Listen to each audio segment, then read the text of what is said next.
Salve galerinha, sejam bem-vindos ao no canal Sassura de Sonax, compartilhando. Vamos aqui reassistir o Setouchi aqui, capítulo 91 do Dragon Ball. Eu li aqui em off. Kuririn apanhando por uma peia, foi solado com uma peia, tá ligado? Então, simbora. Pra quem tá chegando, deixa o like, se inscreve aí, ativa o sininho. Boa. Seja muito bem-vindo ao nosso canal da equipe Sociedade Z, que será exclusivo para trabalharmos com Dragon Ball. Como primeiro vídeo desse canal, iremos seguir o que fazemos lá no outro, trazer os capítulos mensais de Dragon Ball Super. Mas vale lembrar que o filme do Dragon Ball Super Hero está sendo adaptado nesse capítulo a partir de agora, porém com adições que darão mais camadas a essa saga. Dito isso, vamos começar. Esse capítulo começava com Piccolo observando algo. As crianças passavam por ele impressionadas com a sua aparência e tamanho. Em seguida, o narrador dizia: ele está parado em um pacato jardim de infância. Mas quem ele está encarando com esse olhar penetrante? Nos era mostrado as crianças indo até seus pais e ele continuava encarando. Até que de repente a Pan saía com a sua professora. Ela reconhecia o Namekuseidin e dizia que veio buscá-la. Pan perguntava o porquê de seus pais não terem ido e Piccolo explicava: é porque eles são irresponsáveis. Gohan e Videl tinham outras coisas para fazer. Preferem focar suas vidas próprias do que buscar a própria filha. A pequena Pan ignorava o mau humor do Namekuseidin e dizia: ah, mas não tem problema. Eu tô feliz em te ver, Sr. Piccolo. O Namekuseidin sorria e eles partiam. Piccolo perguntava se ela queria ir para sua casa até pelo menos os seus pais voltarem de seus compromissos. E assim era feito. A cena cortava para a casa dele no meio das montanhas. Lá a pequena Pan treinava. Ela se mostrava animada em limpar a maldade do mundo, assim como o grande Saiyaman. Piccolo questionava que papo era aquele de grande Saiyaman e Pan explicava: esse é o nome de super-herói que o tio Goten e o Trunks usavam. Piccolo descobria aquela informação e dizia que o Gohan também teve esse papo no passado. Ele levava um pouco de água a um balde e dizia: sinceramente, eu não entendo o que passa na cabeça dos Saiyajins. Pan respondia: mas você sabia que por causa disso os dois não estavam estudando e foram proibidos de agirem como super-heróis? A vovó Tite ficou bem brava com eles. Piccolo dava risada e percebia. No final, Tite continuava igual. Enquanto isso, Pan via uma rã, brincava com ela e a garotinha começava a correr atrás do animal. E pulava de uma montanha e Pan pulava atrás. Piccolo tomava um susto, encurtava rapidamente para o penhasco e via Pan se segurando num galho e salvando a rã. Ela se impulsionava para o topo e Piccolo dizia: incrível, você é muito corajosa, Pan.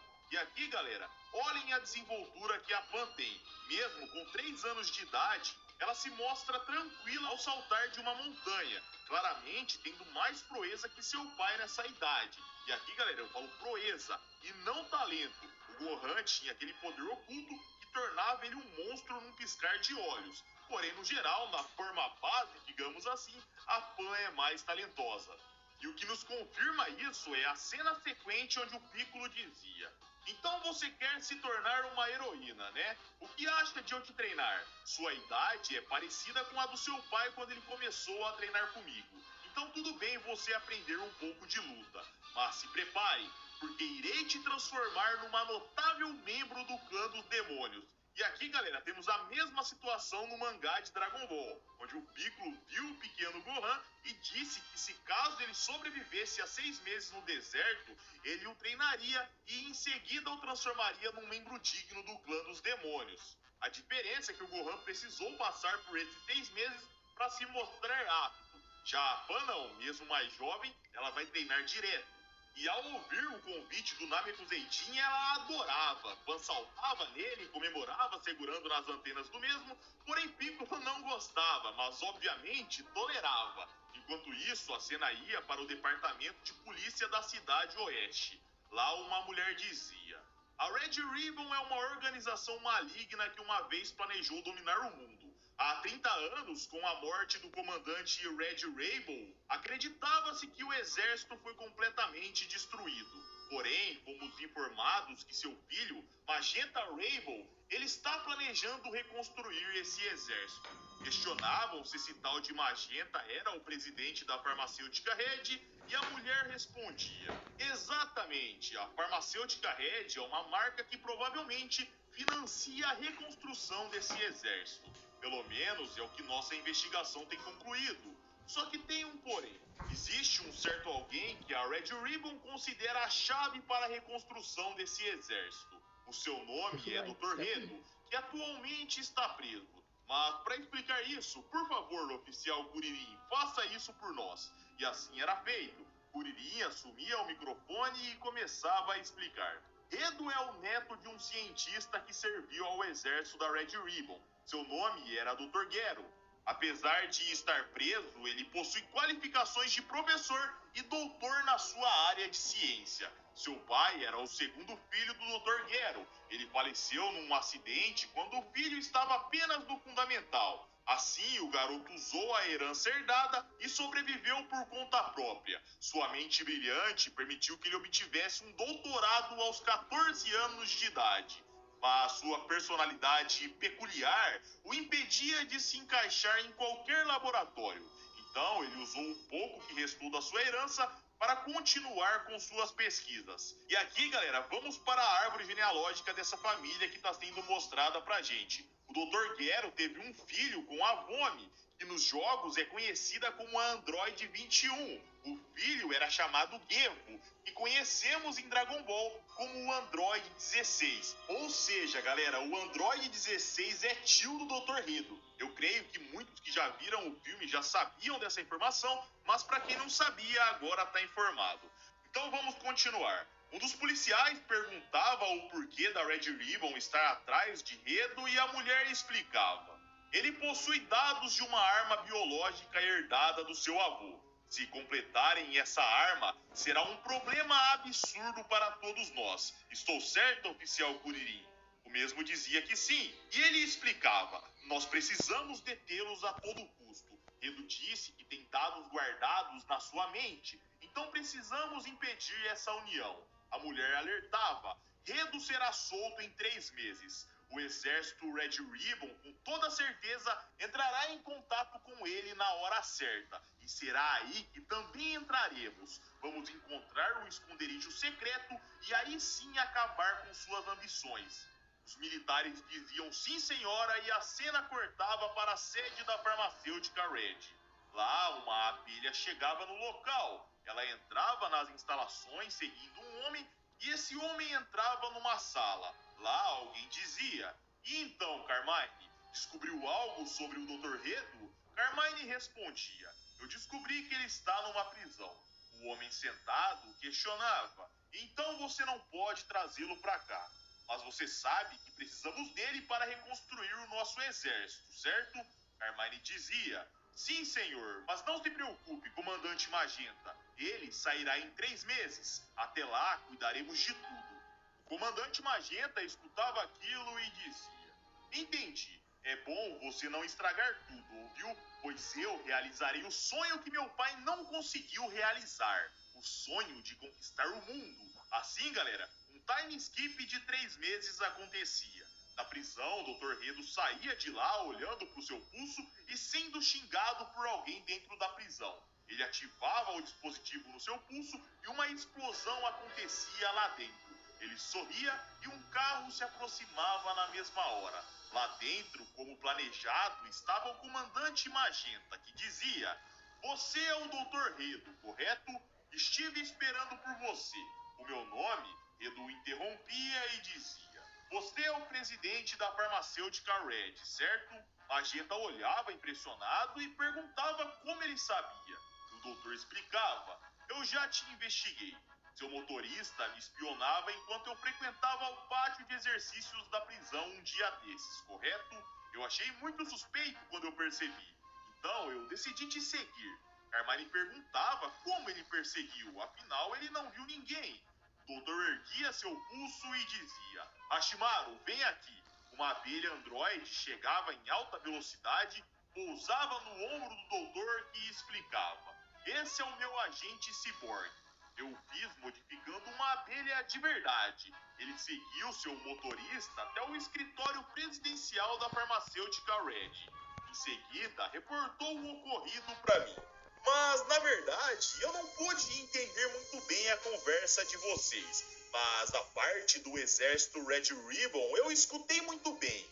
Então se importariam de me explicar o que querem com isso? Magenta se mostrava impressionado, o convidava para entrar no carro para conversar, e assim era feito. Eles partiam e nos era mostrado. Atrás de uma placa, Kuririn os investigava. Ele passava a informação para a sua unidade, que diziam para ele acompanhar os mesmos e descobrir a localização exata do esconderijo.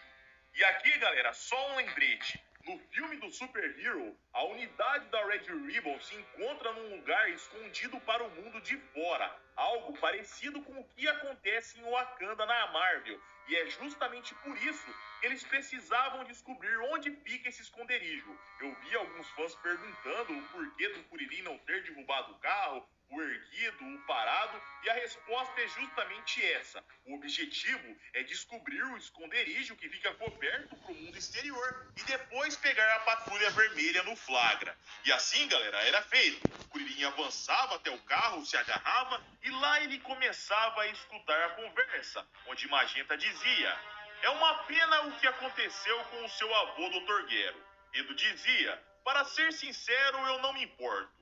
Eu ainda era uma criança na época. Não tenho certeza nem como ele morreu. Por aqui eu nem conhecia o meu avô. Magenta respondia: entendo, mas saiba que para nós foi uma grande perca. Gero era um gênio com grandes habilidades na fabricação de androides. Mas, de qualquer forma, seu entusiasmo pela pesquisa de androides é tão grande quanto o do seu avô. Que tal nos ajudar assim como ele? Edo falava: entendi. Já que meu avô se foi, vocês querem substituí-lo pelo super gênio Dr. Redo, correto? Kuririn, galera, continuava escutando, começava a se reposicionar para escutar melhor aquela conversa, e nessa hora ele dava uma bobeira, porque sua cabeça era vista por Redo, e Magenta continuava dizendo: se você se juntar a nós, terá todos os fundos e equipamentos para a pesquisa que precisar. Fora isso, você receberá 300 milhões por Android. Edo apertava um botão, se aconchegava no banco do carro e dizia que não tinha certeza se deveria aceitar. A cena ia para a parte de fora do carro e a conversa deles ecoava com Redo dizendo: meus pais nunca gostaram do meu avô trabalhando para a Red Ribbon. Além disso, se vocês estão atrás de dominar o mundo como antigamente, isso vai na contramão com os meus ideais. Nessa hora, Hashimaru, a abelha androide, se aproximava de Kuririn, que a percebia. O androide se preparava e lançava um ataque com seu ferrão. Kuririn se esquivava e o carro tremia com aquele impacto.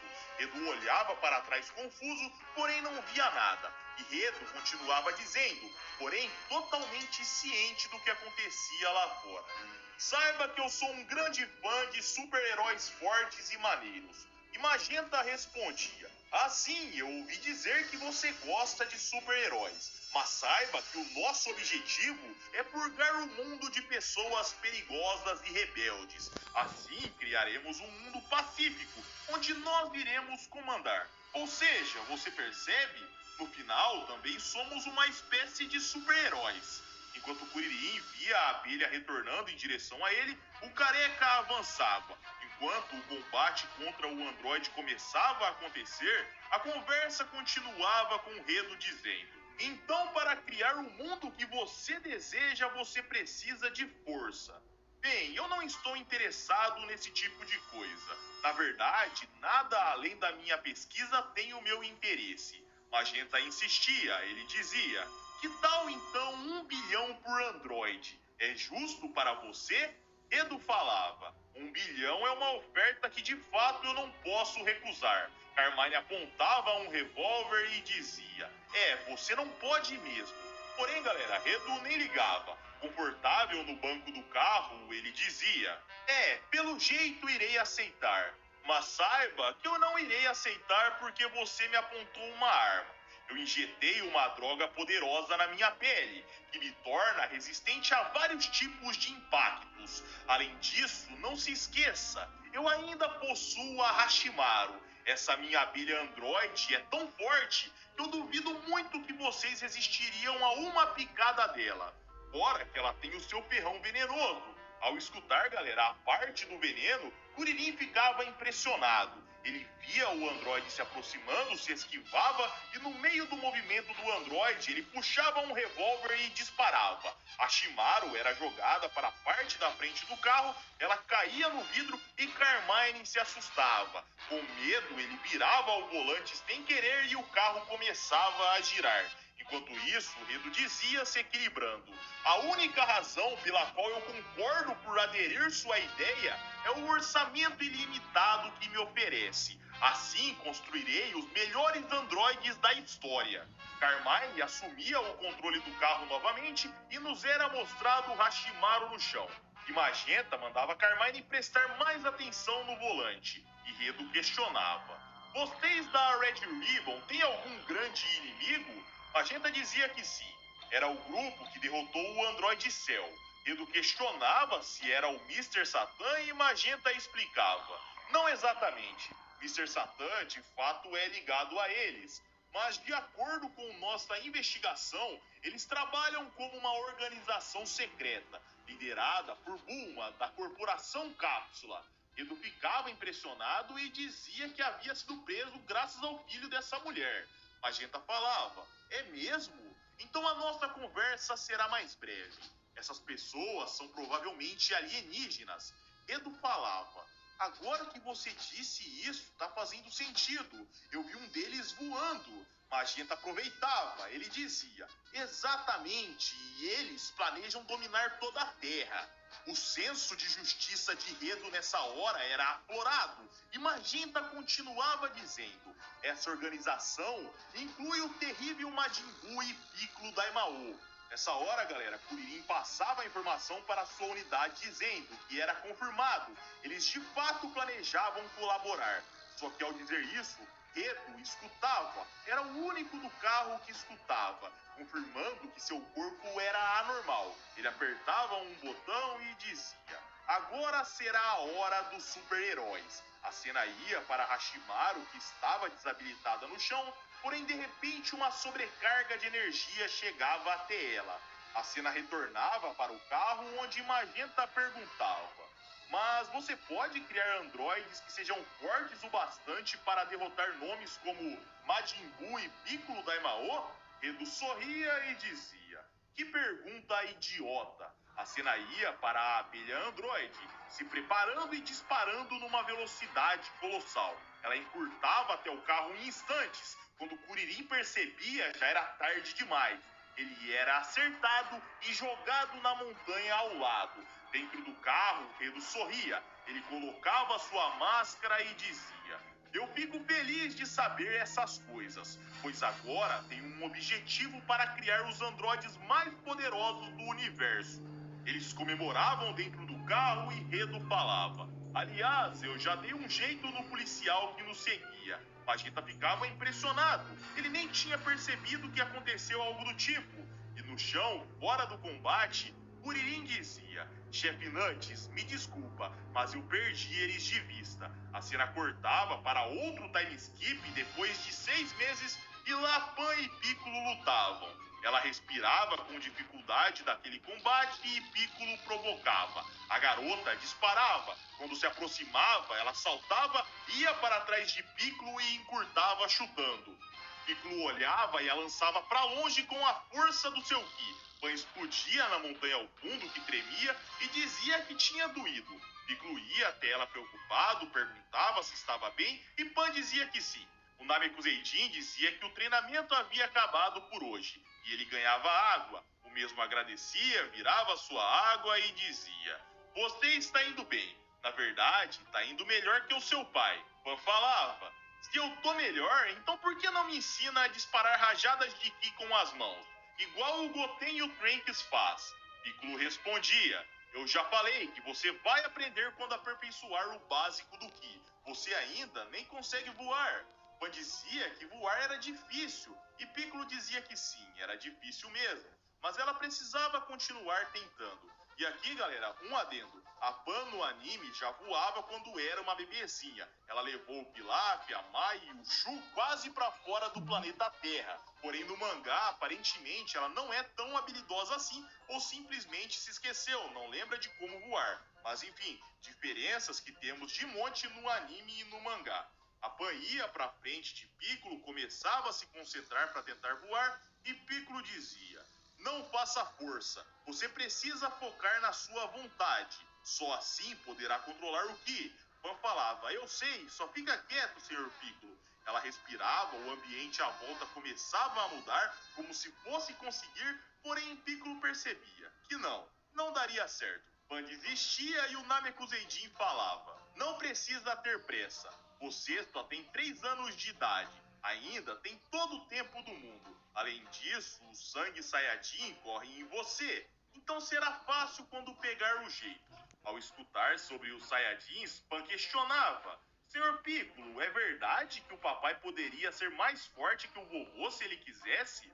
Piccolo falava: vovô? Ah, tá falando do Goku. Sim, é verdade. Apesar de que, hoje em dia, eu não tenho certeza se ele conseguiria. Pan colocava sua mochila e continuava dizendo: sabe, eu nunca vi o papai lutando. Piccolo falava que era porque isso não era necessário, mas se fosse preciso, Gohan estaria lá para lutar. Ele perguntava se ela queria ser levada e Pan dizia que não. Ela voltaria para casa sozinha. Pan se despedia e partia correndo em alta velocidade. Piccolo via aquilo sorrindo e nos era mostrado, ela saltando da montanha, chegando ao fundo, segurando num galho e avançando entre as árvores em alta velocidade. Enquanto cortava a floresta, ela sorria. E senhores, se preparem, porque teremos uma monstrinha na parada eventualmente. A Pan é muito talentosa, só tem 3 anos de idade. A cena ia pro dia seguinte, no período da manhã, lá Piccolo levitava com a parte de cima de uma montanha. Enquanto isso, ele começava a escutar algo vindo da sua casa. Ele olhava, via o telefone tocando lá de longe, ficava irritado e soltava a parte de cima da montanha. Ele voava em direção à sua casa, entrava, pegava o telefone e dizia: o que foi, Videl? A esposa de Gohan o cumprimentava e perguntava se ele estava livre no período da tarde. Piccolo dizia: todo dia eu tô ocupado treinando, mas o que você quer? Ele desmaterializava a sua roupa pesada, ia andando até seu trono e Videl falava: sabe, senhor Piccolo, a turma de artes marciais que eu dou aula tem um torneio justo hoje, então eu não poderei buscar a Pan no jardim de infância. Piccolo se sentava e questionava: e o Gohan? Videl dizia que ele estava ocupado escrevendo um relatório de uma pesquisa. Ele não saía do quarto há 4 dias. Piccolo dizia que então a buscaria e Videl a agradecia. Em troca, ela daria um bicho de pelúcia para o mesmo e desligava o telefone. Piccolo olhava para o lado, via um monte de bicho de pelúcia e dizia: por que eles ficam me dando essas coisas? Ele saía para fora da sua casa, começava a pensar, ficava puto do nada e dizia: ah, eu vou ter uma conversinha com ele. Ele disparava em alta velocidade e a cena ia para a casa do Gohan. Lá o mesmo mexia no computador e Piccolo já chegava até ele. Ele passava a unha no vidro, Gohan o via, ia até ele e agradecia por ele estar indo pegar a Pan sempre que eles precisavam. Piccolo questionava: me dá um tempo, Gohan, o que pensa que está fazendo? Gohan respondia: ah, eu estou escrevendo um artigo sobre insetos. Recentemente, uma formiga foi descoberta numa ilha do sul. Quando ela fica em perigo, ela emite um brilho e se transforma. Não lembra um Super Saiyajin? Piccolo ficava irritado e falava: eu não perguntei sobre isso, eu quero saber por que sua pesquisa é mais importante que buscar sua filha. Gohan falava: não é isso, senhor Piccolo, é porque temos você para nos ajudar, não é?